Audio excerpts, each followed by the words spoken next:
we go. All right, everyone. It's good to see you. Hello, Krissa. So we're gonna get started for the day.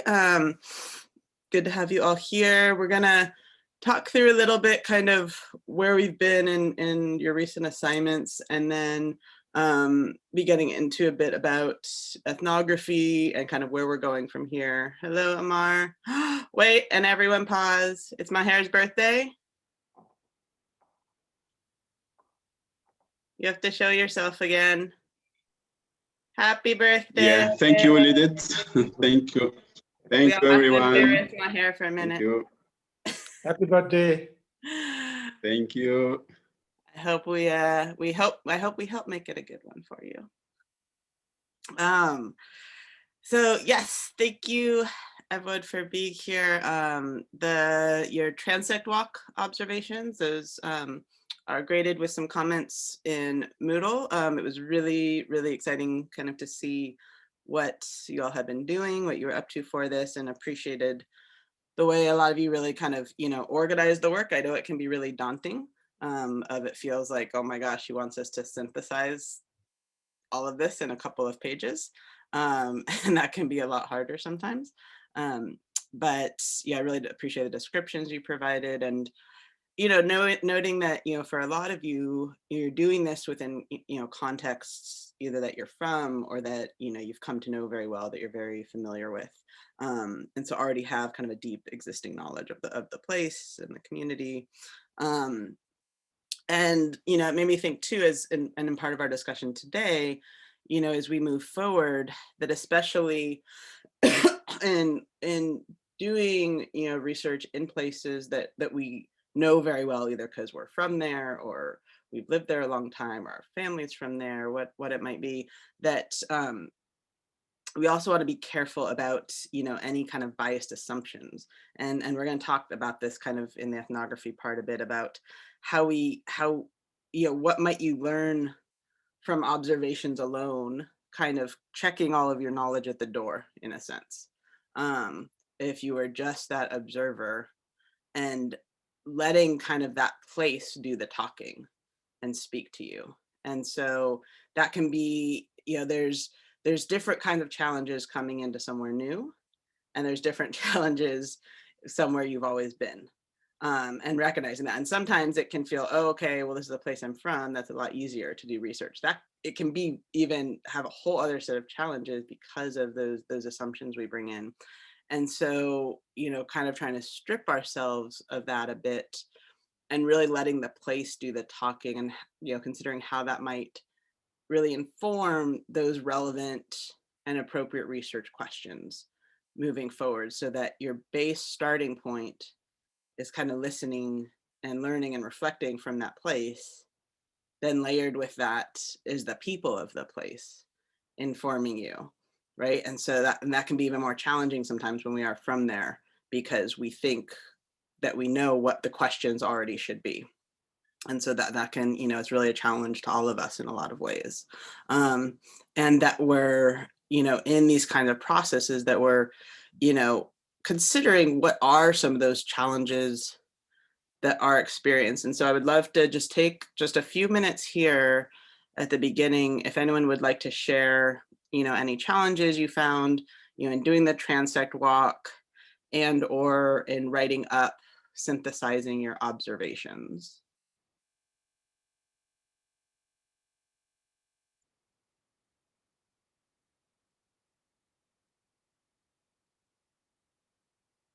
Maher, yes. Yes. So for me, the challenge was how to write everything in just 2 pages. So this is the idea, how to prioritize or how to choose what are the most important parts that I can mention in these 2 pages. I think this is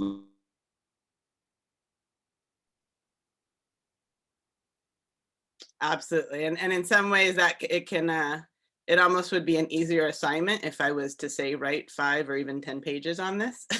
It probably would have been a lot easier. And that was part of the challenge too, was because as you go about research, you accumulate so much information, and you could fill rooms with it, and houses and even villages with the amount of information sometimes. And to learn how to really distill down, to synthesize down, and really kind of pull out the really, critical parts is among the hardest aspects. It can be much easier to accrue all that information. And so this is something that we'll be working on as we move forward in some of the next exercises of how do you really kind of hone in when it feels like everything's this big, right? How do you hone in on a specific kind of slice or angle to be approaching? And so, yes, I definitely appreciate that is one of the distinct challenges that we will hopefully be engaging in and working through together here. Thank you for sharing that. Other challenges or reflections that folks would like to share from doing the transect walk? Or anything kind of you learned along the way you'd like to share? Melchiadia. The challenge I met during the transect walk was the locality wasn't inaccessible because roads are in bad condition, and it took a lot of time. During the conversation with resident people, because I'm a native the region. They asked me to offer beer for enjoying the Sunday day. Well, that's where these things, and that's great, right? Because I've done these where maybe it's walking down a street for a couple of hours on my own and really just observing, and that's all it is. And then I've done these where I might be with some other folks from a village, and we make it through like this far in an entire day, and so and that's why kind of exercises and methods like this, they're not bounded, right? It's kind of also allowing for the possibilities to unfold, right? And kind of what you encounter along the way. So Melcha, like, great example, right? Of here we are going along, and now we're celebrating the day with folks and sitting around and chatting, and there went the day, and maybe we made it from one house to the next, right? And so that's why there's a lot of, it's not necessarily, doing some of these things, it's not necessarily setting out a goal as to, okay, I have to make it from here to here, right? I have to go and find and encounter X number of people and X distance. And it's more about that experience you have along the way can be very telling, even in thinking, oh, okay, I'm just going to go out, walk around the village for a couple hours, but oh wait, no, just getting this little space, right, took all day. And that can be very telling then of people and place. And yes, and Austin, what you said too about this transect walks would be great in large groups too. And those have been, I found that you could use this in such a variety of ways and for different purposes. As kind of a first entree kind of entry into a place. It can be helpful to kind of have one guide, if you will, one person who's invited you in. And again, that you're not just wandering around a stranger making observations, right? That you have to be accompanied or invited, that you're not imposing. And I found sometimes in new contexts, it can be helpful to kind of have that, one person. And then other times, depending on the context, where I've had, been with 20, 25 other people, going together, and it's been more focused on kind of the group dialogue and conversation and stories along the way. And so, there's many different ways you can do this. And thank you for raising that, because, it's one of those tools that's very flexible and adaptable to depending on what, kind of where you're at in the process, what you're looking to gain, of the kind of relationships you're working to make. And so it's not something that's like a bounded, this is exactly how you have to do this thing. That it's a tool to be used and adapted to the setting that you're in. And that's with, a lot of the participatory tools, and research methods we'll be discussing, it can be frustrating at times, because sometimes we want things to be like, well, this is how you go do this. This is how you do a survey, write it this way and go do that, right? That's not what this is about. Everything is contextual. Everything is about also building those relationships and where you are kind of in the constellation of the greater community, of the research. And so a lot of these tools are really meant to be, it's not meant to be prescriptive, where it's, precise, here's the instructions, now go do that, right? Everything needs to be adapted to the particular environment, to the particular culture and place. And, that gets me into a bit of kind of where, what we're getting into now with in the readings for today, talking about ethnography. And my deep apologies, I didn't realize that only one of the videos was posted this week. So if folks did get a watch, I emailed out yesterday just the short ethnography video is about 4 minutes. If you didn't get to watch it before this class, not a problem. But if you do get to watch it in the next few days, I shared the link. And it was more of just a concise version of, consolidating a bit of what the article you read about ethnography, kind of summarizing what ethnography is as well. And, sharing that, ethnography is a qualitative research method, right? That's typically thought of as being done anthropologists. As an anthropologist, my standing is it was originally with anthropology, then sociologists came in and kind of took it, but if you're a sociologist, you might have a different opinion. So it's often a method used by both anthropologists and sociologists. The sociologists also tend to be more do a lot more quantitative work as well. And so it's really, it's a method in which researchers are embedding themselves within social groups to best understand practices and meanings behind them. And so to understand this, at a base level, and this is where a lot of these kind of biases and assumptions come in, is we have to break down when we think, what is culture? This is a lot of that can seem very abstract, and a lot of times when culture is talked about, it's talked about in a very tangible way, like you have to be able to touch it, as if like if it's the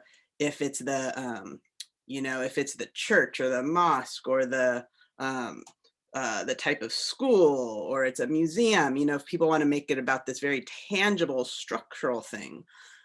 But culture is really about beliefs and behavior and language and values that connect us together, right? So that you can have a community group, a cultural group that's not bounded geographically, but is bounded by shared values and shared beliefs. It might be a shared language and practices, right? And so I think in another class I gave the example, right, of if I was walking down the street in one of maybe where one of you live, and I was greeting someone and I stuck my hand in their face, because in the US that's how you would typically greet someone before COVID. You'd stick your hand out and then they would shake it, right? And like in most other cultures that could be either seen as crazy, offensive, like what is this person doing, get your hand out of my face, like that is so bizarre, right? But so where I grew up, that's how you greet someone. So that's my assumption. Well, this is how we greet, right? If you go to, and you watch people, like you ever walk down the street, in Paris, and you can always immediately tell the foreigners, right? Because they're being greeted by the double kiss, and then they're standing there kind of like standing back. What is this person doing grabbing me? Right. And so a lot of times these cultural practices, there's a lot of assumptions there, right, about what's quote normal. And so we think about culture as something that's learned, it's something that's practiced, and it's something that's taught, right? And so from the time you're born, this is something, your culture is being taught to you, right? You're learning it from the first time you open your eyes, you're learning it by all of your senses around you, by what you hear, what you smell, the type of food that's cooking, the sounds that you're hearing, what you're seeing, it's the taste, all of these, these senses, what you can feel, that is informing and teaching you about the culture you're born into. And so a lot of what this is based around is very understanding very distinct cultures within very specific social groups, and understanding a lot of the meanings and practices behind that culture. And and I noted in the the ethnography video, the video talks about ethnography in a bit of a very like old school mentality, in a sense, as to kind of where ethnography started. And this notion that you kind of enter into a place through a gatekeeper. And one of the reasons I wanted to share the video is because it talks about this very traditional old school kind of ethnography that can be, if that's what's continued, that can be deeply problematic, right? This notion that, do you know what I mean when I say a gatekeeper? So a gatekeeper is like someone who's, they might be from the community or working with the community, and it's like they're the stop or start point of, okay, yeah, you're allowed in here, or nope, you're not allowed to come in. But that gatekeeper notion can become very problematic too, because of who is doing that kind of gatekeeping, and often it might be an outsider doing it. And so this notion that that's how ethnographers often entered kind of into, different communities can be deeply problematic. And so as the starting framing point into how we think about a shift in ethnography into current practices that I'll get into in a moment, is really thinking about your entree into a place, and even if it's a place that you're from, there's many communities within that place. Say if you grew up in one town and now you want to start understanding the school system and schooling, that's one community. Even if you're from there, you still need to find a way to have an appropriate and responsible and respectable entry into that part of the community. And so this is where we start getting into where we'll be writing kind of consents together, informed consents for projects, and thinking about how we kind of handle writing guidelines of agreement. And so what is the permission that we're receiving to be there? How is that done? Who is granting that? That this isn't a voyeuristic endeavor where you're swooping in onto something, that start point is critical. As one of my mentors would always remind us, if something doesn't start well, it's not going to end well. And so we have to think very carefully, and this can be really frustrating sometimes, because people, it's like, we want to get started, we want to get going, there's this great idea, and we want to take action, and we want to see change happen. But the most important part of that process is the beginning. And we have to respect the time that might need to be able to really engage in any sort of, research methods or what those next steps might be. It's that entry point, it's that beginning start of that relationship that is the most critical. And that's what everything else really hinges on. And so we need to be careful about the time we're taking into that.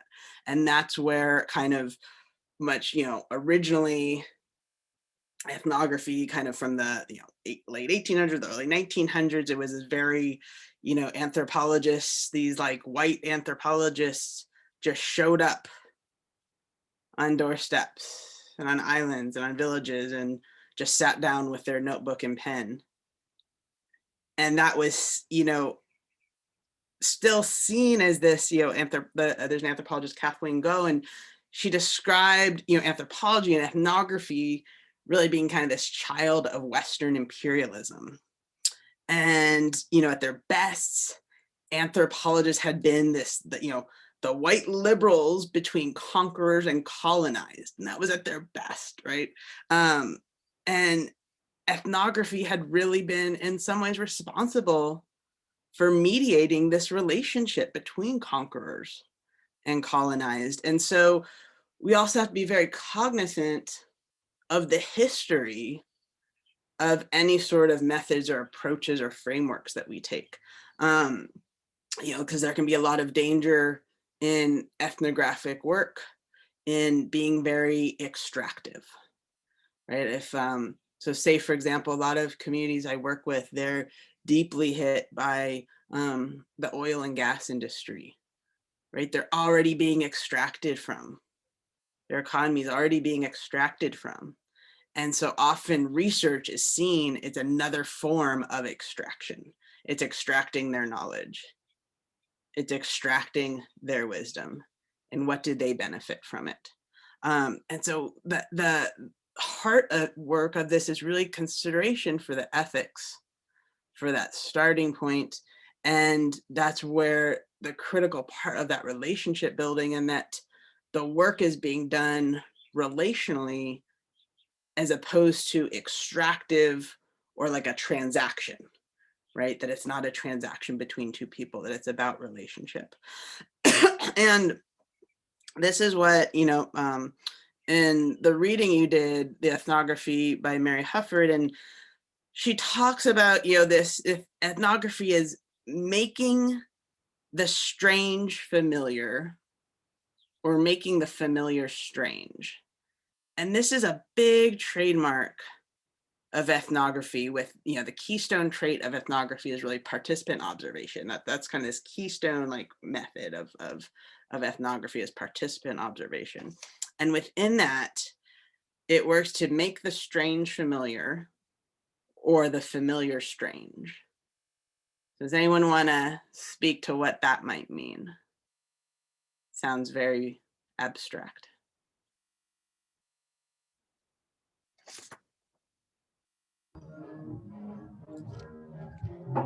Yeah, Marcia. Yeah. What you speak is to make familiar, strange familiar is understandable, but to make strange, familiar strange, I don't understand. Does anyone want to give it a shot? I appreciate that honesty, because it is strange. I adventure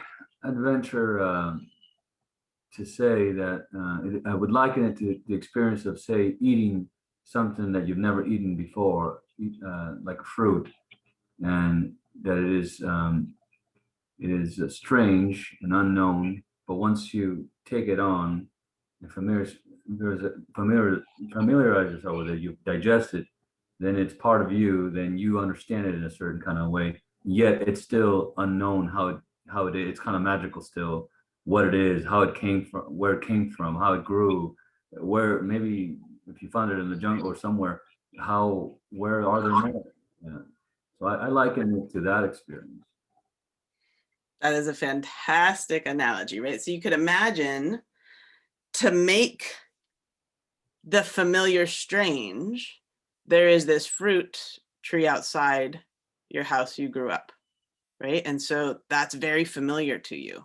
And so to make that strange is, as Robert has articulated, right, of to now, okay, we think, well, it's just this fruit. That's fruit. That's what fruit is. But now can we kind of look into that as, well, why is it there? Why is that type of fruit there? How did it come to grow there? Why is that what we eat? Why is it that, well, that's just what mom feeds us for breakfast. maybe in this stew? Why does mom feed us this for breakfast in this stew? Is that just normal, or might someone else find that strange? And so what becomes very familiar, right? What is strange, and in the other way of what's strange.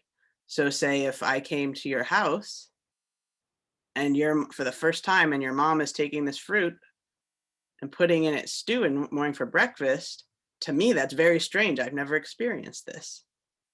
But over time, that pattern, that behavior becomes familiar to me.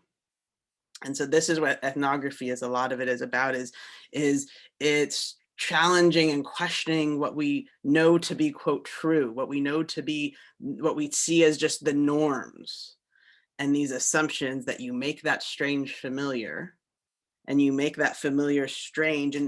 And it's really about bringing what has become kind of habituated, right? This habit of, well, every morning we go out and we pick fruit from that tree and we put it in our stew and we have it for breakfast. And it becomes this kind of taken for granted into our consciousness, right? That just is.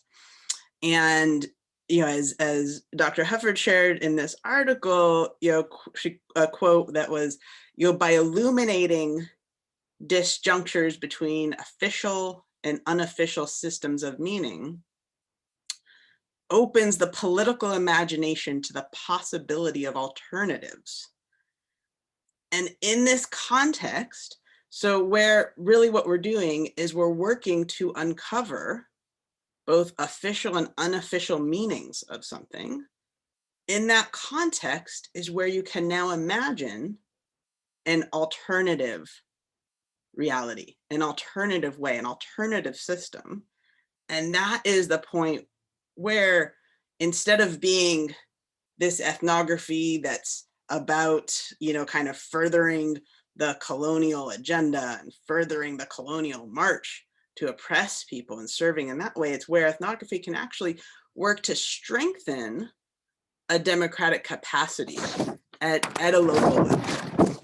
And so we see where forms of ethnography have really shifted over time from being seen as this very kind of, you know, colonial practice into the ability to kind of really reinterpret the relationship between what was seen as this kind of, you know, typical observer and who was the informant.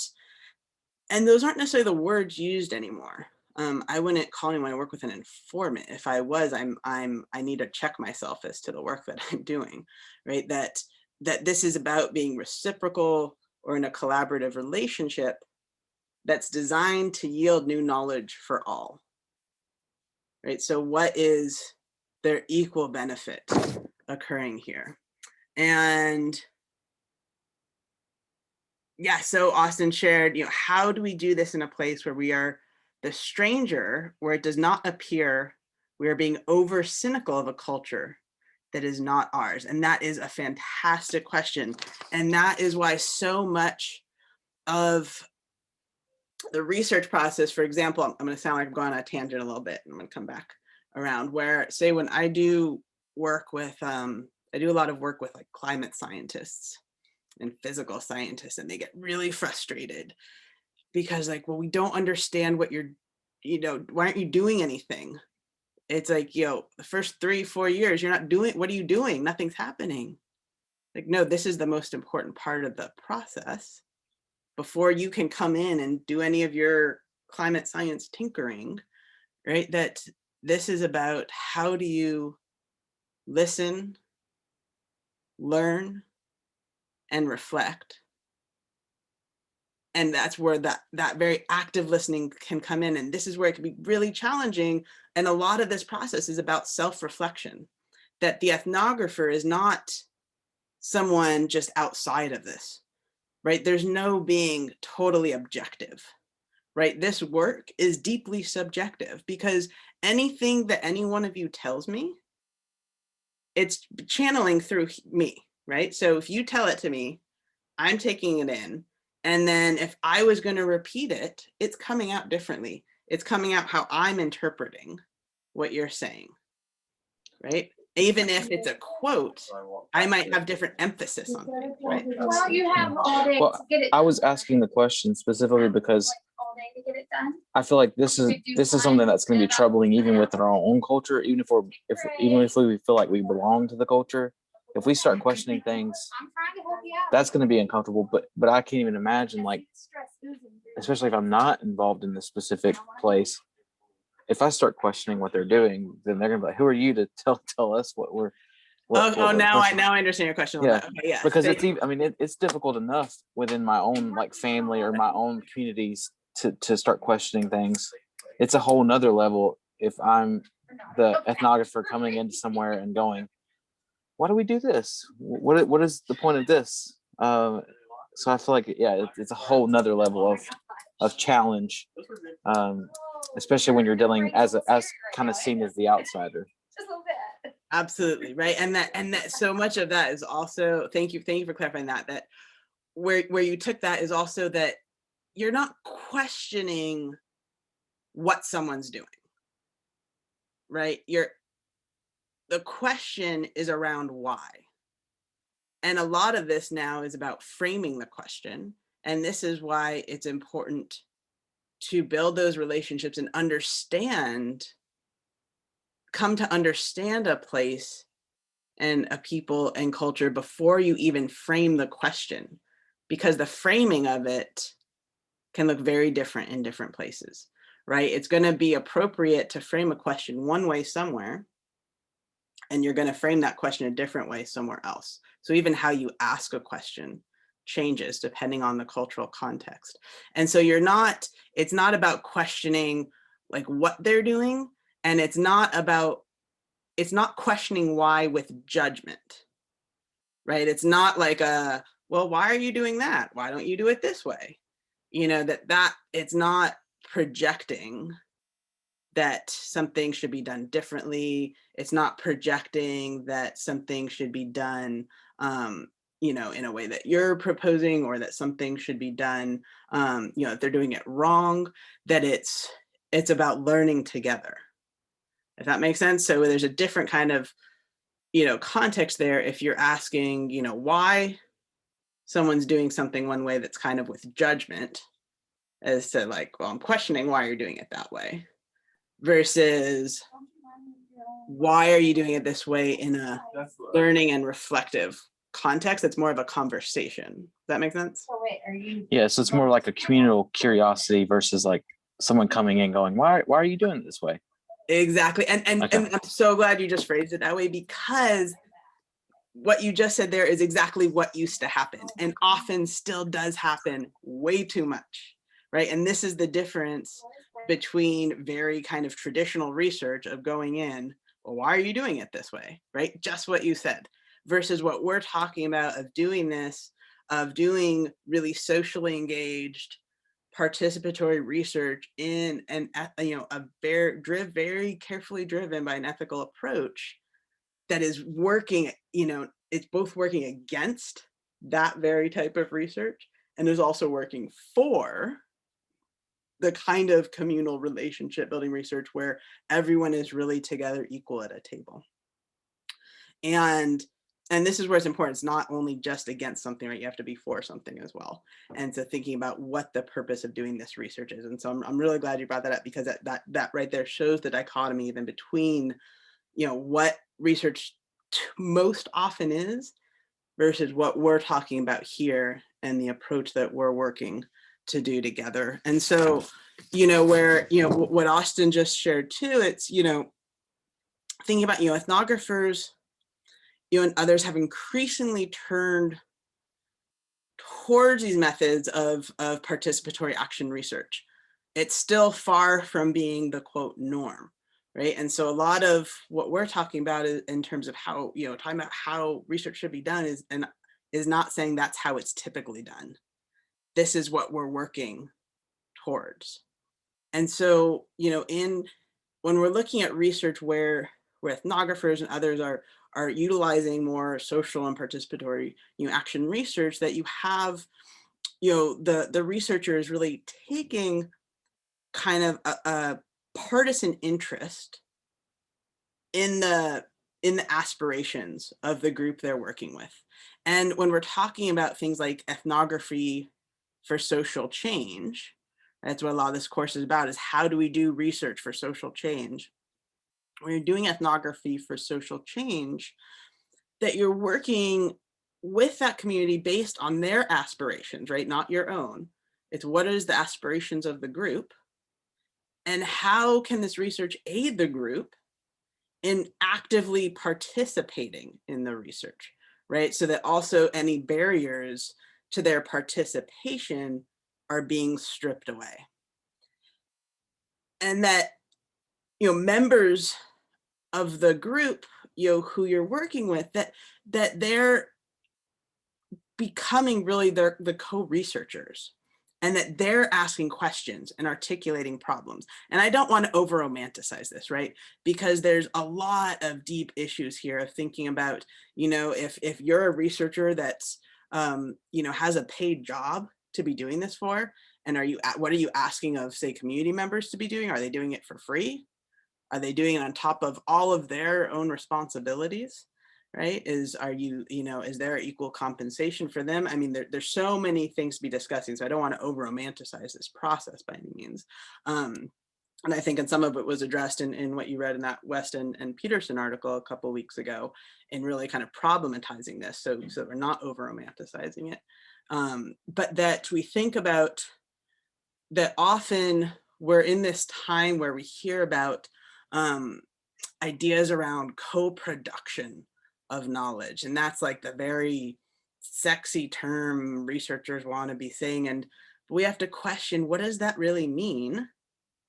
What does it look like? And does that carry us through the process? And is it more so about that co-design of the work, right? And so we have to be very cognizant, again, that we're not just coming in with, here are the questions that I find interesting and think we can answer together. It's, what do you find interesting? What do you find important that you want answers to? And how can we work together on that? And so that's why I say this is a very iterative, slow process, especially at the beginning, right? And it can feel like, we're not going in, we're not getting started. It's like, but that is the heart of it. That is the heart of it. And it's kind of, we need to flip the narrative a bit of this idea of research being about, okay, I have to carry out as many methods as possible. I have to interview as many people as possible, right? That's kind of what happens later, right? That's not the start. That comes later down the road. And so when you look at, we think about this ethnography for social change, we're really thinking about, the goal is to really tease out local knowledges that best, aid people really in navigating difficult circumstances. And there's an article by Gavin Mueller, who's kind of a radical ethnographer. And, he talked about ethnography can contribute, as a method where researchers, they quote, listen, observe, and reveal the now hidden, now open fight for the future. And what I interpret, from this quote, again, where, quote, researchers listen, observe, and reveal the now hidden, now open fight for the future. What I interpret, these kind of sharing there is that really the heart of what we're talking about when we're talking about ethnography or other social research methods, for social change, that really it's about making the invisible visible. It's about what has become to just, of these underlying assumptions and beliefs and happenings, how do we make the invisible visible? And, something, a tangible example maybe of this, because is thinking about, if we think if a lot of, say, in a lot of places that women might feel, and especially mothers, and maybe especially single mothers, they might feel very oppressed because of all the invisible care work, all the invisible, unpaid, unappreciated, undervalued labor that so many women do. And that is very invisible. That's not seen, right? And the kind of care work, whether it's, you know, the labor of taking care of children, of keeping the family fed, of taking care of other family members, you know, of their parents, of having to go get the water, of what, you know, everything that is put upon a woman's position, and I'm not saying everywhere, but a lot of times, right, that's held by a woman, is to that kind of invisible care, labor, and work that happens. And so now, what would it take if you want to, you know, to try to empower women in a place? How do you make that kind of work visible? Right. And so that's what I mean. And you know, and this, and we work to make what's invisible visible. You know, what would it take to really, you know, could you imagine an ethnography that's maybe working with a women's group who, if they want to show, this is all the invisible work that we're doing, this is all the work we're doing, and this is how we're being oppressed, right? If they wanted to show that, right, because it's just hidden, it's hidden within that society, of what are the questions they might ask together, what's the work they might do together to make that more visible, right, to show what's happening. Another example might be of, if you think about a lot of, maybe just because I said before, kind of when you think about like extractive industries, if you think about, you know, I think about kind of like oil and gas often, or it could be uranium or gold mining or coal, right? When often, like, when that industry leaves a place, right, what is left behind? What is the devastation, the environmental devastation, the social devastation, the economic devastation, that just goes very invisible. It's never talked about anymore, right? And we think about what's left behind, of how do you, and here, you know, a community might be deeply suffering because of these things that become so hidden. And some of it is because it's now become normalized, right? Well, it's just, well, yeah, that water's polluted, that air is contaminated, right? That becomes normalized very quickly. Yeah, that forest is deforested, right? It just is. And so that becomes very invisible very fast. And so how do you make those kinds of things much more visible? You know, one example, when after the BP oil spill in the Gulf Coast in Louisiana, and this has happened, this was the biggest at the time they did, and now it's happened in even bigger scales around the world, where they use these chemicals called Corexit. The oil companies use these chemicals to literally make the oil sheen invisible. It didn't go away.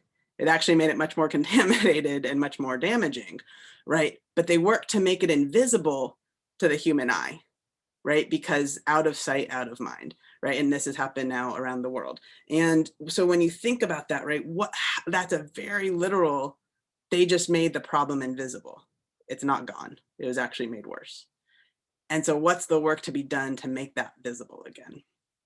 And that's where really the heart and power of ethnography, if done in a socially responsible and ethical way, can help towards radical change, right? And so I think it's a good example of a method that rides the fine line. It can be used as a tool for harm.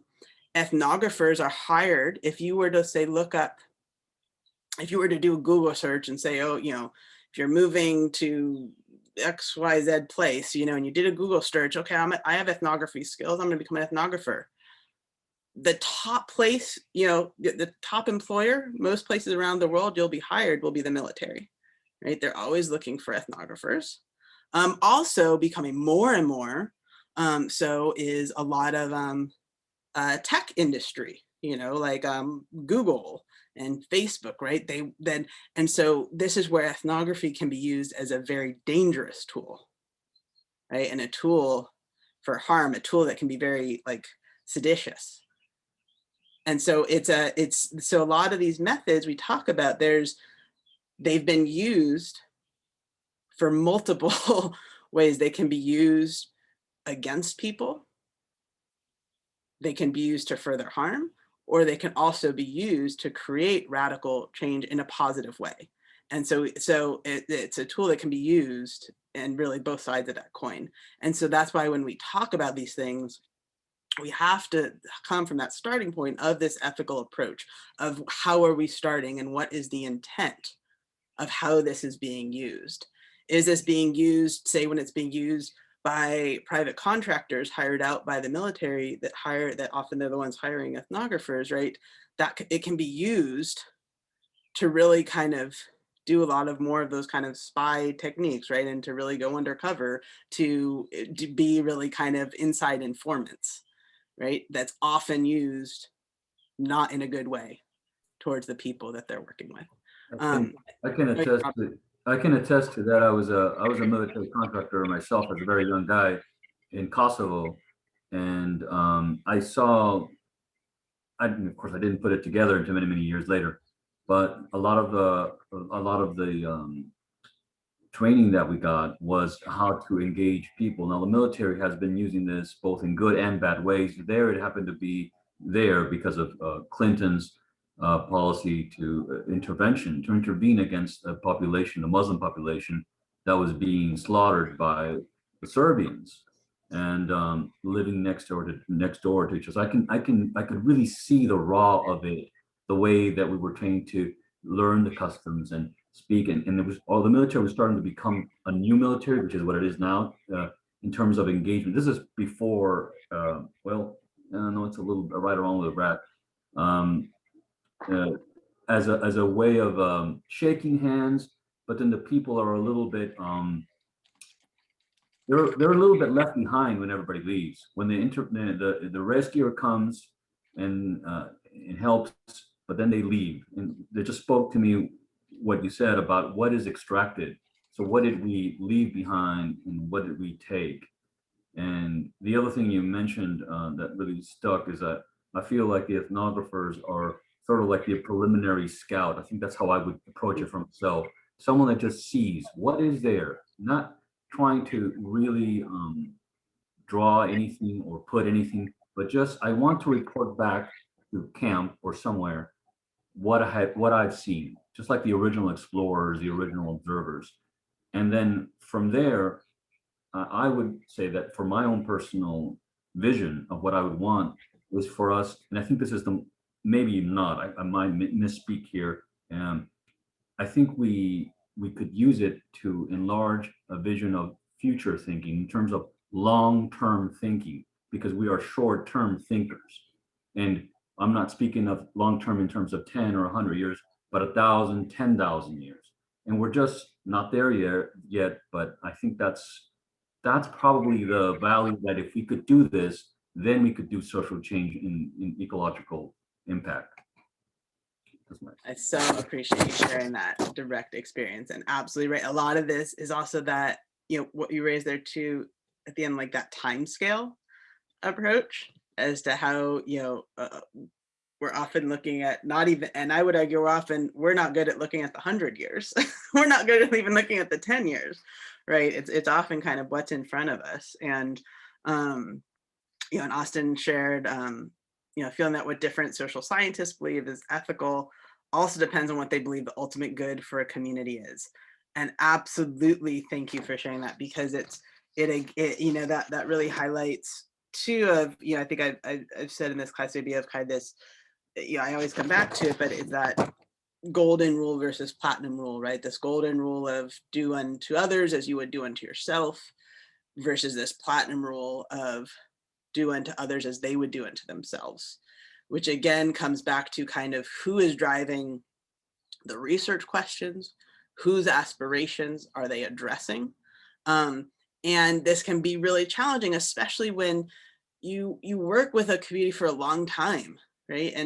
And I don't like this idea that there was this old notion of ethnography of like going quote native, which is, I mean, just a load of, that's hooey, because you're never going to be from a place, right? If you're not from the place. You're never will be born into a place if you're not born into that place. You can become the best ally you can be, but recognizing, right, there is still a difference, and often there's a difference in power dynamics. There's a difference in relationship.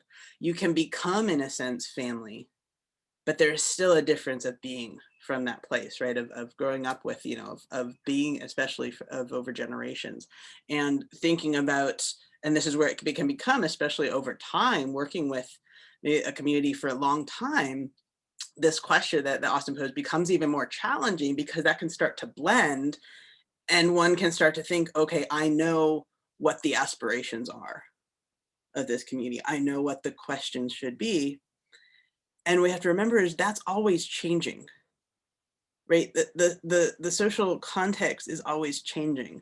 And so what aspirations might be 10 years ago, 20 years ago, however long you've been working with the group, they might be different now, right? Or new generations coming up having different aspirations, right? The context around them is changing, as well as culture is always shifting and changing. And this is a really important element that often can be a very sticking point of we often tend to think about culture as kind of static, as immobile, but also realizing that culture itself is always shifting and adapting. And therefore those aspirations and questions are also adapting with it. And so I know we just have a couple minutes left, and I want to be sure to share the Emerson reading that I posted, and I put I decided, so it was just pages 132 to 207 are in your syllabus. I posted I was able to access the whole book online, so I was like, well, heck, I'm just gonna throw it up there if I can access the whole thing. So I hope no one was freaked out by opening this thing. It was like, there's 900 pages here. This is really, again, throwing that up there, and even the pages I gave you is not meant to be read word for word by any means. This is a resource that I wanted you to have to go back to over time if it becomes helpful, because it's one, work to kind of consider things that can go wrong, in doing some of your methods, and even just capturing interviews and conversations, and really, in that, in our research process, and thinking ahead how to mitigate some of those issues, even something very, technical, like the video of when your, just recorder breaks down, right? But also, in thinking about, really, even when we think about how we might quote record something, and we think about what's culturally appropriate and the permissions that we've had, and who has access to that data and information. And so, for example, if you're doing a video recording, right, of who owns that after, does that go back, does that live with the community? In some places, that's not going to be appropriate, right? Even with permission, that would not be appropriate. If you think, if I sit down with you to have a conversation, our conversation is going to be radically different. If I sit down with you for the first time, I pull out a pad of paper and a pen, and I sit there like this, staring at you, ready to capture what you're saying, versus if we just have a conversation together. Right, so we also think about what's appropriate in a context, and at what point in time we are actually moving from kind of informal process where we're building relationships into kind of maybe a formal method, maybe a formal interview, and that we're being very clear about that as well with someone. So if you've been engaged in conversation with for a long time, that if, say, you were moving into where, okay, I would actually like to kind of officially interview you now, that's made very clear as well, right? That this is when we're talking, this is when would it be okay if I'm taking notes?